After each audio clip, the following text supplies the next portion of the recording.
오늘 하나님께서 우리에게 주시는 말씀은 요한복음입니다. 요한복음 5장 19절부터 29절의 말씀입니다.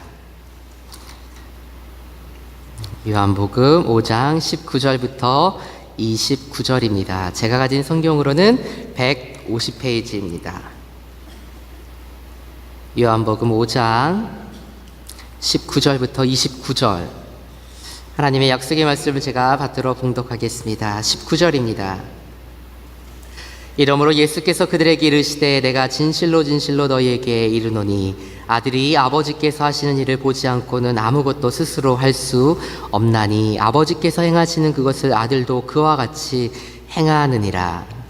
아버지께서 아들을 사랑하사 자기가 행하시는 것을 다 아들에게 보이시고 또 그보다 더 큰 일을 보이사 너희로 놀랍게 여기게 하시리라.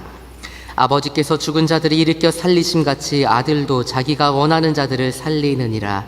아버지께서 아무도 심판하지 아니하시고 심판을 다 아들에게 맡기셨으니 이는 모든 사람으로 아버지를 공경하는 것 같이 아들을 공경하게 하려 하심이라. 아들을 공경하지 아니하는 자는 그를 보내신 아버지도 공경하지 아니하느니라. 내가 진실로 진실로 너희에게 이르노니 내 말을 듣고 또 나 보내신 이를 믿는 자는 영생을 얻었고 심판에 이르지 아니하나니 사망에서 생명으로 옮겨느니라. 진실로 진실로 너희에게 이르노니 죽은 자들이 하나님의 아들의 음성을 들을 때가 오나니 곧 이때라. 듣는 자는 살아나리라. 아버지께서 자기 속에 생명이 있음같이 아들에게도 생명을 주어 그 속에 있게 하셨고 또 인자됨으로 말미암아 심판하는 권한을 주셨느니라. 이를 놀랍게 여기지 말라. 무덤 속에 있는 자가 다 그의 음성을 들을 때가 오나니 선한 일을 행한 자는 생명의 부활로 악한 일을 행한 자는 심판의 부활로 나오리라. 아멘. 오늘은 지저스 톡 두 번째 시간입니다. 부활과 심판에 관하여 라는 제목을 가지고 하나님의 말씀을 선포하겠습니다. 이번 시리즈 설교의 제목은 아시는 대로 카카오톡을 패러디한 지저스 톡입니다. 그러나 엄밀하게 말해서 이번 시리즈의 제목은 The Claims of Jesus, 예수님의 주장, 예수님의 변론이라는 제목으로 해야 사실은 더 정확합니다. 왜냐하면 요한복음에 나오는 예수님의 7가지 대화, 담화, 설교들은 모두 예수님께서 당신 자신이 누구이신지를 예수님께서 직접 설명해 주신 내용들이기 때문입니다. 예수님께서는 늘 당신께서 하나님의 아들이 되시고 하나님께로부터 보냄을 받으신 메시아이심을 늘 가르치시고 또 때로는 변호하셔야만 했었습니다. 그래서 이번 지저스 톡 시리즈 설교는요, 예수님께서 당신 스스로 직접 말씀해 주신 당신 자신에 관한 말씀들을 하나하나 짚어보는 그러한 시리즈 설교가 되겠습니다. 이 말씀이 계속되는 가운데 예수님께서 누구이신지 또 기독교의 진리는 과연 어떠한 것인지를 더 깊이 알아가실 수 있기를 주님의 이름으로 간절히 축원합니다. 아멘. 보리스 니콜라예비치 콜른펠드라는 어려운 이름을 혹시 들어본 적이 있으십니까? 그는 스탈린 통치 기간 동안 소련에서 내과 의사를 했던 사람으로 정치범 수용소에 수감된 반체제 인사였습니다. 그는 내과 의사였기 때문에 수용소 안에 있었지만 또한 다른 죄수들을 돌아보는 역할을 하기도 했었습니다. 그런데 그러던 어느 날 콜른펠드는 수용소 안에서 무명의 그리스도인을 만나게 됩니다. 그리고 그로부터 The Claims of Jesus, 예수님에 관한 이야기를 이 무명의 그리스도인으로부터 소개받게 됩니다. 콜른펠드는 이 무명의 그리스도인이 큰 소리로 외우던 주기도문을 계속해서 듣게 되었습니다. 그리고 그 주기도문의 소리가 자신의 귀에 들릴 때마다 마음이 뜨거워지는 것을 경험했고 결국 콜른펠드는 예수님을 구주로 영접했습니다. 이 콜른펠드라는 사람은 자신의 아버지가 유대인이었고요. 그리고 자신의 아버지를 따라서 공산주의자가 되었던 사람입니다. 따라서 이 콜른펠드가 예수님을 구주로 영접했다는 것은 자신의 유대교의 정체성을 버리는 일이었고, 동시에 공산주의를 버리는 일이었습니다. 그런데 어느 날 콜른펠드는 대장암 수술을 받은 한 젊은 정치범 한 명을 검진하게 됩니다. 이 환자는 수술의 여파로 인해서 너무나 힘겨워하고 있었고, 그의 얼굴은 걱정과 근심으로 가득해 있었습니다. 콜른펠드는 이 환자에게 밤이 늦도록 진료를 하면서 The Claims of Jesus, 예수님에 관한 이야기들을 계속해서 들려주었습니다. 그리고 바로 그날 밤 콜른펠드는 다른 죄수에 의해서 끔찍한 죽음을 당했습니다. 이 콜른펠드의 사망 소식을 접한 이 젊은 환자는요, 콜른펠드가 전날 밤 늦게까지 열정적으로 들려주었던 예수님에 관한 이야기에 대해서 진지하게 생각하기 시작했습니다. 그리고 그 역시 신실한 그리스도인이 되었습니다. 이 젊은 환자는요, 정치범 수용소에서 풀려난 후에 자신이 경험했던 그 정치범 수용소의 실상을 폭로하고, 더불어 예수님에 관한 이야기를 소개하는 세계적인 인사가 되었습니다. 이 젊은 환자는요, 구소련의 반체제 인사이고 노벨 문학상의 수상자인, 넘겨주시겠습니까? 예, 알렉산더 솔제니친입니다. 콜른펠드는 무고하게 죽임을 당했습니다. 그러나 예수 그리스도에 관한 그의 고백, 그의 증언은 알렉산더 솔제니친의 영혼 속에 살아 있었습니다. 콜른펠드와 이 솔제니친의 삶 속에서 The Claims of Jesus, 예수 그리스도의 말씀은 그들을 영원한 삶으로 인도해 주었습니다. 오늘 본문의 배경이 되는 사건이 있습니다. 바로 예수님께서 베데스다 연못가에 있었던 38년이나 된 병자를 안식일에 고치신 사건이 바로 그렇습니다. 이 일로 인해서 예수님께서는 유대인들의 고소와 정죄의 위협에 직면하셔야만 했었습니다. 18절 말씀을 제가 쉬운 성경으로 봉독해 보겠습니다. 제가 하겠습니다. 이 말 때문에 유대인들은 더더욱 예수님을 죽이려고 안달하였습니다. 그것은 그분이 안식일을 범할 뿐만 아니라 하나님을 자기의 친아버지라고 불러 자기를 하나님과 동등하게 여기고 있기 때문이었습니다. 유대인들이요, 예수님을 정죄했던 이유가 두 가지 있었습니다. 첫 번째는 안식일을 범했다는 것입니다.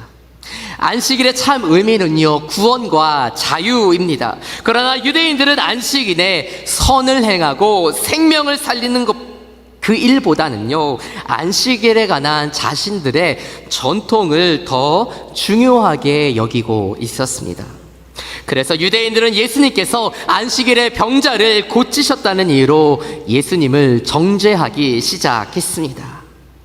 그런데 유대인들이 예수님을 정죄한 또 하나의 더 중요한 이유가 있었습니다. 그것은 바로 예수님께서 하나님을 내 아버지다라고 부르셨기 때문입니다. 다시 말해서 예수님께서 하나님과 당신을 동등하게 여기셨기 때문에 유대인들은 예수님을 향해 분노하지 않을 수 없었습니다. 예수님께서 어떻게 감히 우리가 하나님이라고도 부르지 못하는 그 이름을 어떻게 내 친아버지라고 할 수 있는가? 노발대발할 수밖에 없었습니다. 이와 같은 상황 속에서 예수님께서는요, 성난 유대인들을 향해 성부 하나님과 당신께서 어떠한 관계에 계신지를 설명해 주셨습니다. 다시 말해서 예수님께서는 당신께서 하나님과 같은 분이심을 변론하셨습니다. 그리고 결론적으로는요, 당신께서 하나님과 같은 분이시기 때문에 예수님께서는 우리에게 생명을 주실 수도 있고 우리를 심판하실 수도 있으심을 말씀하셨습니다. 마치 법정에서 검사와 이렇게 원고와 피고 측이 서로 이렇게 싸우는 것처럼 유대인들이 이렇게 어떻게 그럴 수 있냐라고 했을 때 예수님께서는 왜 내가 내 아버지를 하나님을 친아버지라고 할 수 있느냐, 약간 이런 분위기로 담담하게 하나님과 당신께서 어떠한 관계에 있으신지를 변론하시는 것들을 보게 됩니다. 그렇다면 예수님께서 어떠한 논리로 당신께서 하나님과 동등한 분임을 주장하셨을까요? 19절로 20절입니다. 함께 봉독합니다. 시작. 그러므로 예수께서 그들에게 이르시되 내가 진실로 진실로 너희에게 이르노니 아들이 아버지께서 하시는 일을 보지 않고는 아무것도 스스로 할 수 없나니 아버지께서 행하시는 그것을 아들도 그와 같이 행하느니라. 아버지께서 아들을 사랑하사 자기가 행하시는 것을 다 아들에게 보이시고 또 그보다 더 큰 일을 보이사 너희로 놀랍게 여기게 하시리라. 예수님께서는요, 성부 하나님으로부터 아버지의 그 신적인 권위와 권세를 위임받으셨다라고 말씀하셨습니다. 그래서 예수님께서는 당신께서 하나님과 동등한 동일한 분이 되신다라는 말씀을 하셨습니다. 19절 말씀에 보시면 예수님께서는요, 아버지께서 하시는 일들을 보지 않고는 내가 아무것도 내 마음대로 할 수 없다라고 말씀하셨습니다. 즉 아버지 하나님께서는 아들이신 예수님에게 당신께서 하시는 모든 일들을 다 숨김없이 보여주신다라고 말씀하셨습니다. 한마디로 아버지와 아들 사이에는요, 비밀이 없다라는 말씀입니다. 여기에서 보이시고라는 말씀이 나오는데 이 보이신다라는 말은 권위를 부여한다라는 의미입니다. 예를 들어서요, 어느 갑부 아버지가 아들에게 비밀금고의 위치와 그리고 그 비밀번호를 열 수 있는 번호를 다 보여주었다고 가정해 보겠습니다. 그러면 그것이 의미하는 바는 무엇일까요? 그 아버지가 그 아들에게 당신의 그 비밀금고에 접근할 수 있는 권리와 권세를 모두 부여한다라는 의미입니다. 따라서 비밀을 안다는 말은 곧 권세와 권위를 모두 공유한다라는 말이 될 수 있습니다. 하나님께서는 아들에게 당신이 하시는 모든 일들을 다 보여주셨습니다. 아버지 하나님께서는 아들 예수 그리스도에게 어떠한 비밀도 가지고 계시지 않으셨습니다. 이것은 곧 하나님의 권세가, 아버지의 권세가 예수 그리스도에게, 아들에게도 주어졌다는 의미입니다. 따라서 이 말씀은요, 예수님께서 아버지 하나님과 동일한 신적 권위를 가지고 계신다는 말씀이 됩니다. 그렇다면요, 아들이신 예수님께서 아버지 하나님께로부터 부여받은 신적 권위와 신적 권세의 내용은 무엇일까요? 세 가지입니다. 이것이 오늘 설교의 핵심 주제입니다. 첫 번째, 예수님께서는요, 부활에 관한 권세를 가지고 계십니다. 부활에 관한 권세를 아버지로부터 받으셨습니다. 21절 같이 봉독합니다. 시작. 아버지께서 죽은 자들을 일으켜 살리심 같이 아들도 자기가 원하는 자들을 살리느니라. 예수님께서는 이 말씀 바로 직전에 38년 된 병자를 고치신 표적을 보여주셨습니다. 그러나 예수님께서는요, 이 병자를 낫게 하실 뿐만 아니라 죽은 자를 살리는 부활의 권세도 가지고 계셨습니다. 아버지께서 죽은 자들을 일으켜 살리심 같이 아들도 자기가 원하는 자들을 살리느니라. 아들에게도 부활하게 하는 권세가 있다는 말씀입니다.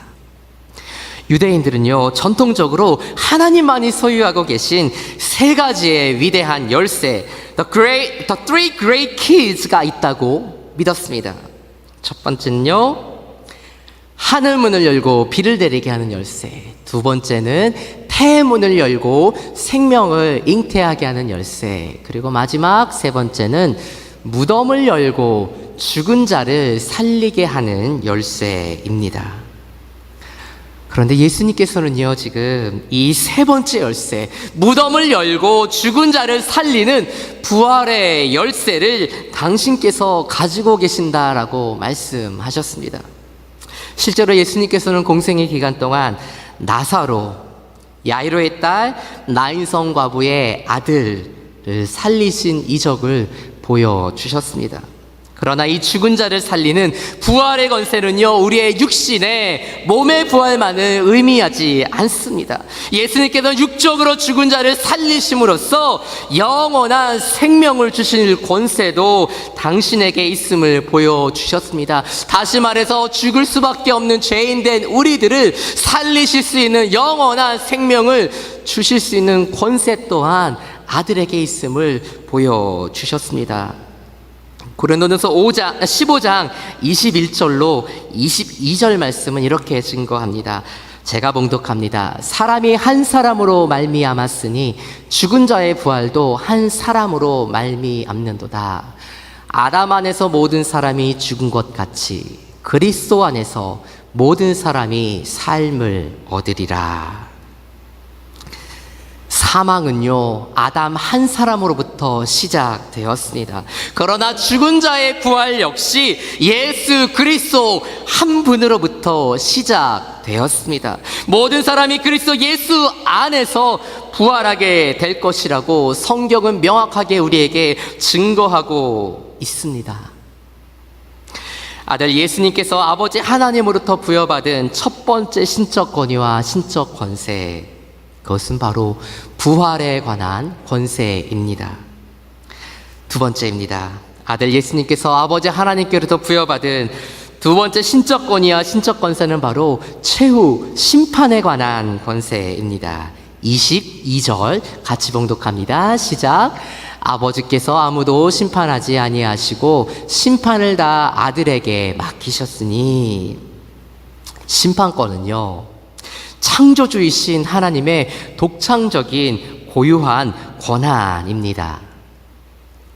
혹시 이 사진을 보신 기억이 나십니까? 몇 달 전쯤에 뉴스에서 본 것 같은데, 영국의 거리 예술가 뱅크시라는 사람의 작품이 런던 소더비 경매에서 140만 달러에 낙찰된 일이 있었습니다.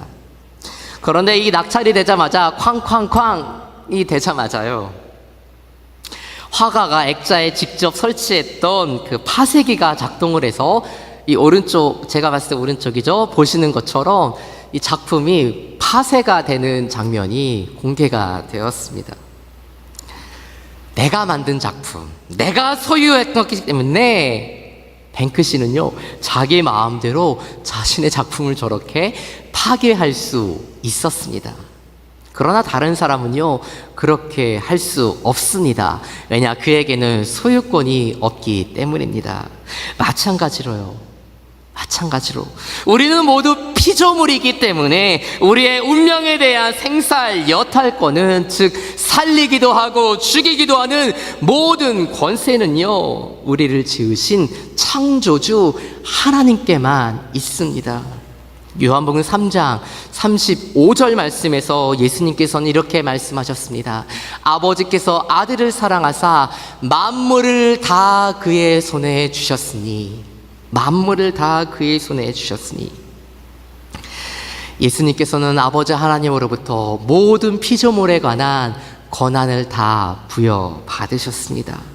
그래서 예수님께서는 아버지로부터 모든 피조물에 대한 심판의 권세를 부여받으셨습니다.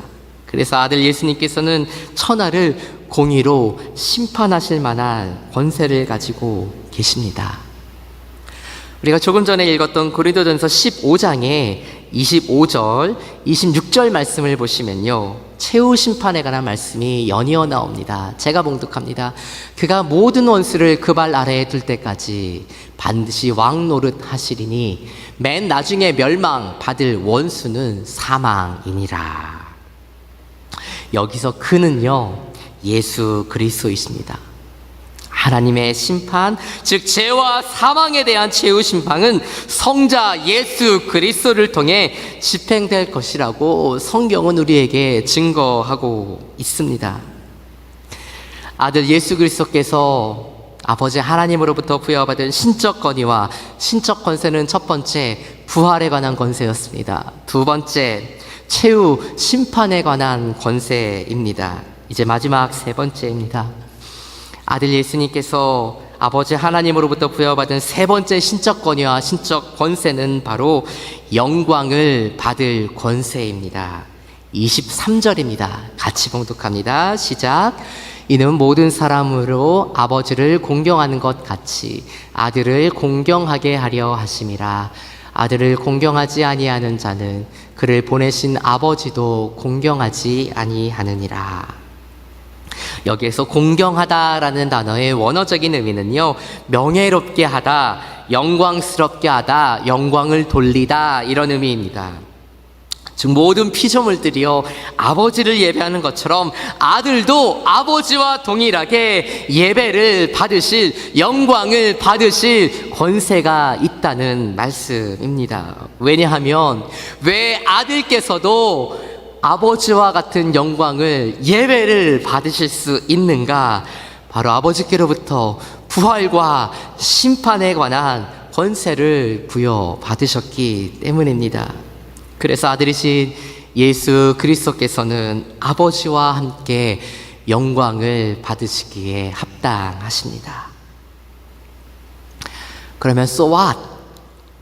이 아들이신 예수 그리스도께서 아버지 하나님의 신적 권위와 권세를 동일하게 가지신 절대자 하나님이라는 사실이 우리에게 주는 교훈은 무엇일까요? 아들께서 부활에 관한 권세, 심판에 관한 권세, 영광을 받으실 만한 권세를 가지고 있다는 그 사실이 결국 우리에게 말씀하시고 도전하는 바는 무엇일까요?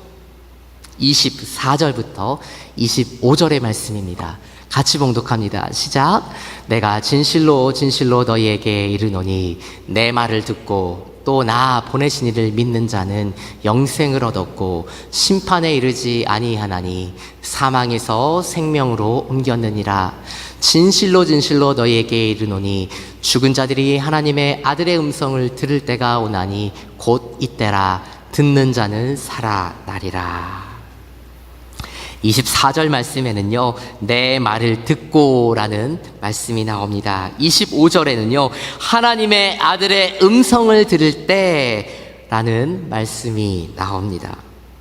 아들 예수 그리스도의 말씀을 듣고 그분의 음성을 듣고 아들을 보내신 하나님을 믿으면 영생을 얻고 심판에 이르지 아니하겠다라고 약속하십니다. 사망에서 생명으로 옮겨지겠다고 약속하십니다. 성자이신 예수 그리스도의 말을 듣고 믿고 순종하면요, 그것은 곧 성부 하나님을 믿는 것이 되고 그것의 결과는 영원한 생명입니다. 창조주 아버지 하나님의 생명과 부활, 심판에 관한 권세가 아들에게도 부여되었습니다. 그래서 우리는 오직 예수 그리스도를 믿는 그 믿음을 통해서만 영원한 심판에서, 영원한 사망에서 영원한 생명으로 옮겨질 수 있습니다. 이 모든 말씀 말미에 예수님께서는요 28절에서 이렇게 말씀하셨습니다. 이를 놀랍게 여기지 말라. 이를 놀랍게 여기지 말라. 영생과 심판에 관한 권세가 아들에게 있음을 놀랍게 여기지 말라, 이상하게 여기지 말라는 것입니다. 또한 28절 후반절과 29절에서 예수님께서는 이렇게 말씀하셨습니다. 같이 봉독합니다. 시작. 무덤 속에 있는 자가 다 그의 음성을 들을 때가 오나니 선한 일을 행한 자는 생명의 부활로, 악한 일을 행한 자는 심판의 부활로 나오리라. 예수 그리스도께서 이 땅에 다시 오시는 날, 온 천지에 나팔 소리가 들리는 그 날에 모든 사람들이요, 무덤 속에서 잠자던 자들도 그분의 음성을 들을 때가 옵니다. 모든 사람이 무덤에서 부활하게 됩니다. 그러나 마지막 날 이 부활은요, 선한 일과 악한 일 두 가지 기준에 따라서요, 두 가지의 부활로 나누어지게 됩니다. 어떤 이들은요, 생명의 부활로 부활하게 될 것이고, 어떠한 이들은요, 심판의 부활로 부활하게 될 것입니다. 선한 일과 악한 일을 가르는 기준, 그것은 윤리적이고 도덕적인 행실이 결코 아닙니다. 선한 일과 악한 일을 가르는 기준은요, 아들의 말을 듣고 아들을 보내신 이를 믿었는가, 아들의 음성을 듣고 그분을 구주로 영접했는가, 이것이 바로 선과 악을 나누는 기준입니다. 그리고 이 기준에 따라서 어떤 이들은 생명의 부활로, 어떤 이들은 심판의 부활로 나오게 됩니다. 예수를 믿는 믿음, 그분의 음성을 듣고 그분을 나의 구주로 믿는 그 믿음이요, 영원한 생명과 영원한 형벌을 나누는 최종적인 기준이 됩니다. 결론의 말씀을 드립니다. 1980년에 나와서 1993년까지 한국에서 방송되었던 한 유명한 광고 카피가 있습니다. 뭐냐면요, 제가 이 얘기를 할까 말까 망설였는데, 뭐였냐면, 결론은 뭐죠? 버킹엄. 기억하시나요? 결론은 버킹엄. 요즘 기승전, 아무개, 이렇게 얘기하지만, 결론은 버킹엄입니다. 다른 본문을 가지고 제가 계속 설교해 왔지만, 결론은 늘 예수 그리스도 한 분이십니다. 결론은 버킹엄이 아니고요, 예수 그리스도이십니다. 왜냐하면 다른 길은 없기 때문입니다. 왜냐하면 영원한 생명의 길, 그 생명의 부활로 나오는 길은 오직 예수 그리스도 한 분이기 때문입니다. 다른 길은 없습니다. 다른 이름을 우리에게 주신 일이 없습니다. 오직 예수 그리스도, 그분만이 우리의 생명이 되시고 우리의 부활의 소망이 되십니다.